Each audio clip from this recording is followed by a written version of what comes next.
Welcome to Exploring Kabbalah, an introduction to an ancient Jewish mystical tradition.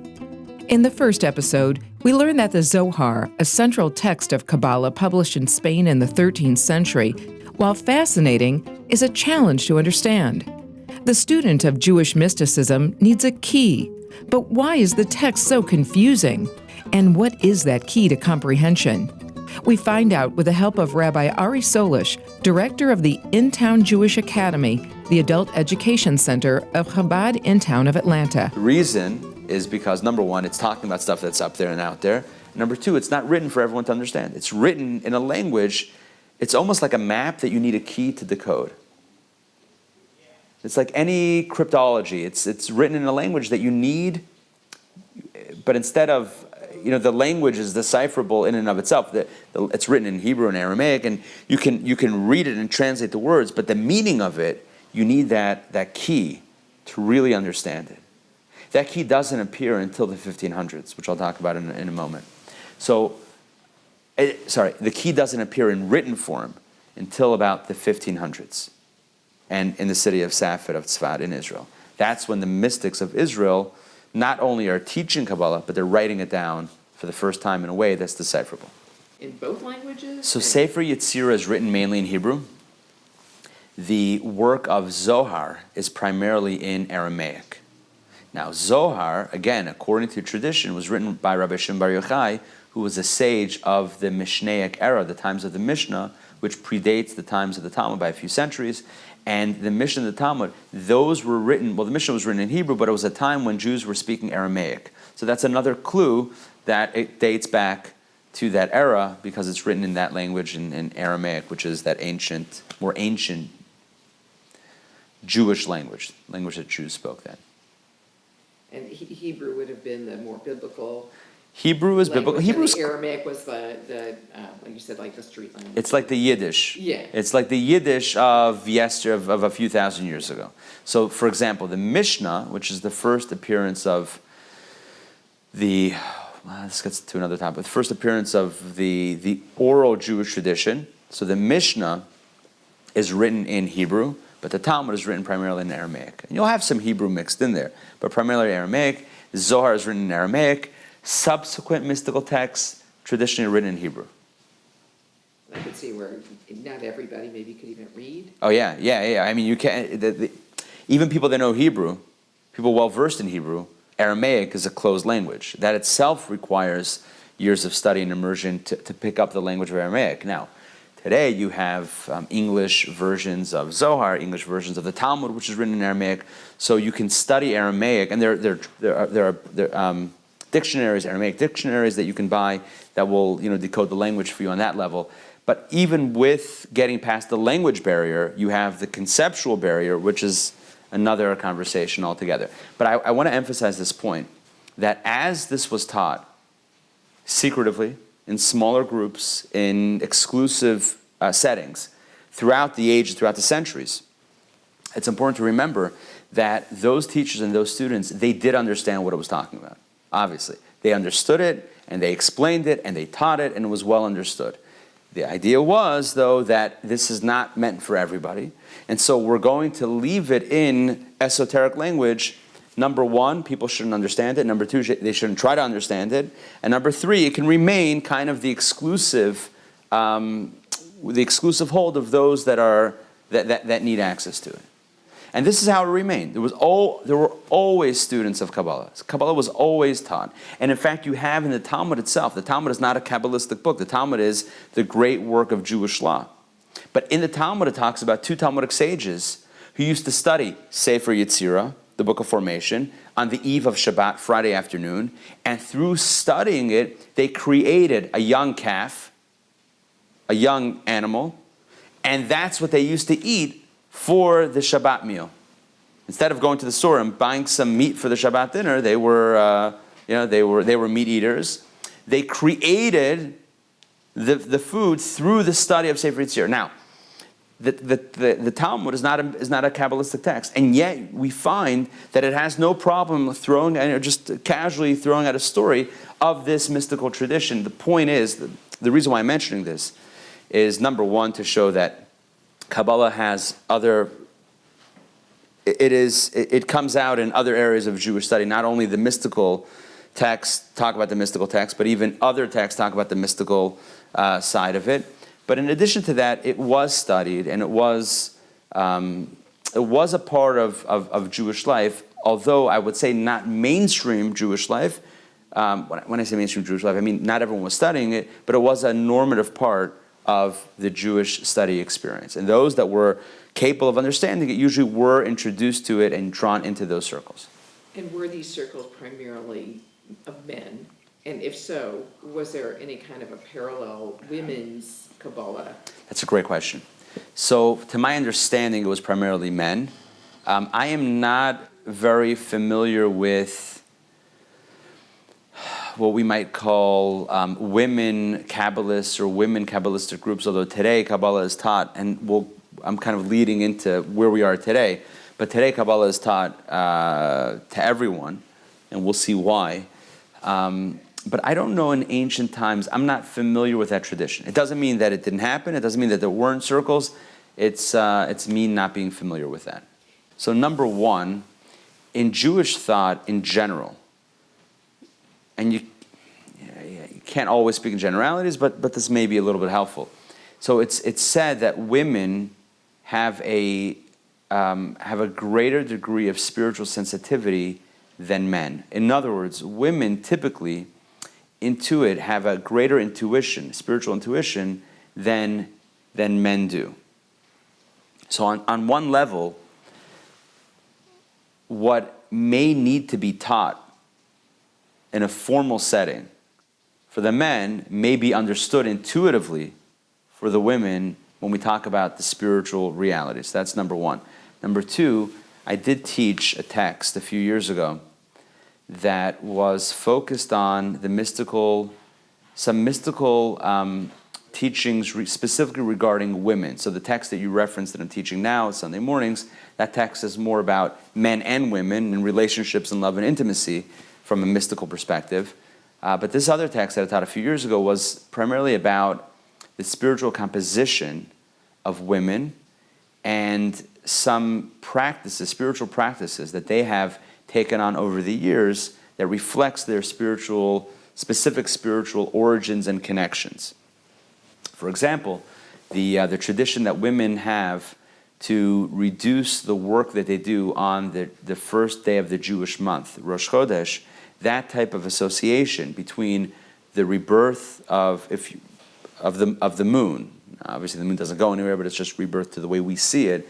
But that new moon, if you will, and the connection to the feminine energy and to women, that's something that's very pronounced in the mystical tradition. So it does seem that there's certainly a connection and a very strong connection spiritually, Kabbalah and women.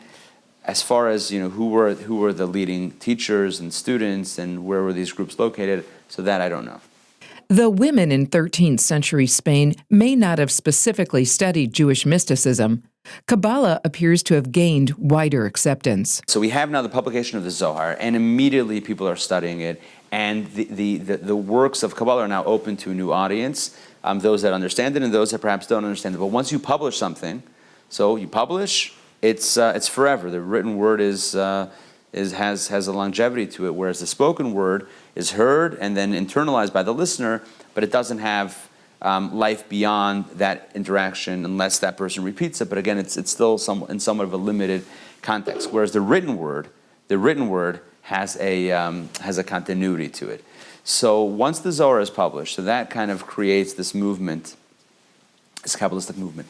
So what we find is that in the 1200s, in that era in Spain, it's the golden age of Spanish Jewry. And there are Jews that are scholars and poets and philosophers and artists. And we have a lot of mystics. It's this renaissance of Jewish life before, obviously, the Jews got thrown out altogether from Spain in the 1400s. But there was a time of just absolute renaissance. And a lot of mystics lived, studied, taught in that time period. When Jewry got expelled from Spain and Portugal in the late 1400s. So a lot of the Jews in the Jewish community, so they went down to northern Africa, went across Africa, and many settled into Israel. And they sought out a place that was conducive to to mysticism. And what better place than northern Israel in the mountains, in the hills of Safed, of Tzfat, to behold the beauty of creation and to study and bask in the mystical tradition. So this takes us to the 1500s. And again, I just want to re-emphasize, I've been mentioning this throughout, that Kabbalah throughout all of this time it's not exclusively localized in any one place. There are certain places that we have more Kabbalists and less Kabbalists, but Kabbalah is part of normative Jewish study, but not by the masses. In other words, it's not seen to be, oh, you study Kabbalah, that's not so Jewish. No, Kabbalah is normative. Kabbalah is Jewish, but it's not necessarily studied by everyone for the reasons that I mentioned before.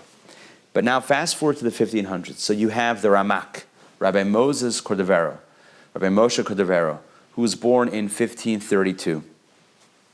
Born in 1522, I believe.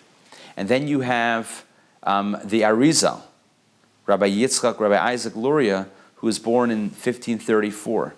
So at the early part of the 16th century, in the early 1500s, we have these two great luminaries of Kabbalah living in Safed, living in Tzfat in Israel. And they begin teaching and publishing works of Kabbalah that take Kabbalah to the next level, both in its structure and its formulating the mystical ideas in a way that's more discernible, but also in the fact that they taught in a way that was much more open than before. They taught more students, they taught in a more open way. And I'll get into why in a moment. It's been said that you cannot study the Zohar. You cannot study the Zohar without knowing the Eitz Chaim. The Eitz Chaim literally means tree of life. Eitz Chaim is a work authored by the Arizal. By the way, Arizal, if you want to know what that means, it stands for Eloki Rabbi Yitzchak, which means the godly, the holy Rabbi Yitzchak, Rabbi Isaac. That was his name, Rabbi Yitzchak Luria, Isaac Luria. So he's known as the Holy Ari. And he is, so the Ramak and the Arizal and his student, the Ari's student, who's Rabbi Chaim Vital, they are the three founding fathers, or the three pillars of Kabbalah of Safed in the 1500s. And they taught and they published, and what they taught and published is just transformative wisdom. So the Ari taught, and it's published in the work Eitz Chaim, basically the keys to really understanding the Zohar. For the layperson to understand the Zohar, it's really difficult without the fundamental Kabbalistic principles as outlined in Eitz Chaim. Pre-Eitz Chaim, which is another work that he authored, I should interject. He didn't write. He just taught. His student, Rabbi Chaim Vital, who I mentioned a moment ago, he wrote down all of these teachings and they were published subsequently. So he also taught pre-Eitz Chaim, which explains the mystical meaning behind various mitzvah observances. Among those, the Jewish mitzvah or commandment to light candles on the Jewish Sabbath, the commandment to eat matzah, unleavened bread on Passover, and doing acts of loving kindness are all explained by the Eitz Chaim, which illuminates the spirit behind the observable mitzvah or commandment. So one way to understand Kabbalah, and maybe this is going to put all of this a little bit more in context, is that it's almost like the soul to a body. You can have a body, but the body on its own is lifeless. The soul infuses the body with life, vitality, and vibrancy. So whereas you can have a mitzvah, I'm eating matzah on Passover. Why? Because that's what the ancient Israelites did when they left Egypt. But what does it mean for me today? And what's happening cosmically? What's happening on a cosmic level, spiritually? When I eat the matzah, what happens?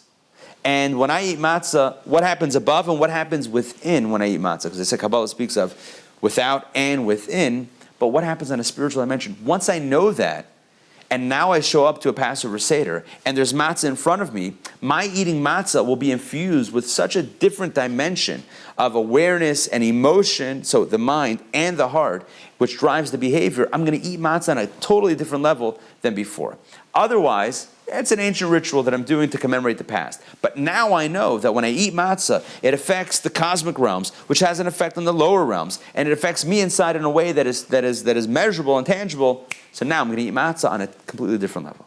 So what the Kabbalists did, in addition to, and the later, as we keep on going throughout history, the later Kabbalists, what they did to an even greater extent is not only explain the mystical tradition in a more discernible fashion, but they actually brought to life areas of Judaism that otherwise might feel a little bit stale, a little bit cold, a little bit lifeless. The soul of Judaism, which is Kabbalah, infuses life into that body, whether it's the narratives of the Bible or whether it's the observances, Jewish observances that we do. Kabbalah is the soul of Judaism, which is why the Arizal says in the 1500s, mitzvah, that now it's a mitzvah, it's an obligation, legalot zot hachachma, to reveal this wisdom. Whereas before, the whole movement of Kabbalah was always within, it was always kind of withholding, protecting it from the masses, or protecting the masses from it, whichever way you want to look at it. In the 1500s, the Arizal says, times have changed. Now we need to expand the audience of Kabbalah. We have to expand the studentship, if you will, of Kabbalah. Why? Because people need it. The Arizal also introduced what I think is probably the most transformative element of what's called Luriana Kabbalah, is the notion of the sparks, the fallen sparks. So the Arizal teaches that in the beginning, before the beginning, God created a reality before the universe as we know it. This was a world in which the light, I'm going to use some Kabbalistic terminology, the light was too strong for the vessel. That's how God created it. Large light, small vessel. So what happened? The vessels shattered. The shards of these broken vessels fell into the subsequent reality that God created, which is our world, in which the vessels are large and the light is small. So the light can be contained in these large vessels. But the fragments of the previous reality, known as the world of chaos because the light was too big to contain, so it was chaotic energy. So that world of chaos, the shards, the broken shards and the sparks of that world fell embedded into the reality that we know. That's what he says. This is an unbelievable doctrine, and it matches up with what it says in Genesis, which until he revealed this idea, people studied Genesis for thousands of years and didn't pick up on this. The Torah says that in the beginning the world was tohu vavohu. There was void and chaos. So what does it mean, void and chaos? It means that you had this reality, pre our reality, another reality of chaos. Lots of light, small vessels, it shatters. The shards, which are considered to be points of light, because the fragments of vessel got struck with that light and then broke. So those shards that have that lofty light from this primordial world, if you will, are embedded in the fabric of our physical universe. The greater the light, the lower it falls. It's kind of like a pendulum. The wider it goes this way, the wider it goes that way. Or like a wall. When a wall falls, if it falls down, if it topples over, so the bricks at the top fall furthest from that center point where it was grounded into the earth. The same thing is true with the sparks. The highest sparks fall the lowest. So listen to what the Arizal says. He says this explains what we're doing here, why we're here in the first place, and why it is that we find ourselves sometimes wandering the earth and we don't know why. Because what are we doing? He says each soul has a certain number of sparks that they need to lift back up. In other words, life is one big game of hide and seek, if you will. So the sparks are hiding, and our job is to pull them out of the earth. Not physically, right, but conceptually, to pull them out, which means in any interaction that we have, anything that we eat, anything, there's always an opportunity to elevate that experience and to make it a little bit more spiritual, a little bit more holy. And when we do that, we reclaim that spark of godliness, of holiness, that fell into that seemingly mundane, lowly place. We elevate and reclaim it back to God, to holiness. The Arizal says that this is the purpose of life itself. Every single soul has certain sparks that they are meant to reclaim. It's almost like the example that I usually give when I teach this is like your key remote control, the remote control that you have to your car. So you go to a parking lot that has 1,000 cars, and you have your key with your remote control. Only your key remote only unlocks one car. That's your car. Your key only unlocks that car. Everyone has a soul, and everyone's soul can unlock certain sparks. And the mystics say that a person who finds themselves, I lived here and then I had to move there, and we don't know why sometimes we live in certain places, or when we travel, we got stuck in the airport, or there was a delay, or whatever it is. Why? God is guiding us to places where there are sparks that we need to collect, that only we can collect, no one else, only our key fob unlocks that spark. So somebody else there can't do it. It's we who have to do it. And the Arizal said that when we do this, when we encounter the sparks and we elevate it, we take that experience and make it a little bit more majestic in a spiritual way, that fixes what was broken. And that's known as tikkun olam. This is, in my opinion, by far the most transformative teaching of the Arizal, which today is a buzzword in many circles. Many of us have heard of the phrase tikkun olam, to fix the world. We have a responsibility as human beings to fix the world, to repair the world. And that's been associated with many different causes. The environment, endangered animals and other species, and all these things. We have to, tikkun olam, we have to fix the world. But at its core, it originates with the Arizal in the 1500s. And he says it's a spiritual fixing, which means that wherever we are, we have to look at the opportunity. What is the spiritual opportunity here to elevate? And we sometimes find ourselves in painful situations only because in the darkest of spaces, there is the greatest of light to extract from that place. This is how the Arizal contextualized Jewish suffering and wandering throughout the centuries. Understand this, the Arizal and his community, they all descended from families that were in Spain, that were expelled, that had to run for their lives, and now settled in Israel. What the Arizal was opening up and revealing to that community and to the world community, and Jews and really all of humanity, is that when we look at our lives and we look at ourselves as, in a sense, victims, like we were persecuted and we were abused and we were harassed and we were chased and we were kicked out and all of this stuff, and it seems to be very heavy and foreboding, a very negative experience, the Arizal says, wait a second. There are sparks here. You had to be here. You were comfortable sitting somewhere where you were, but then you were missing out on your purpose in life. You had to wander. You had to.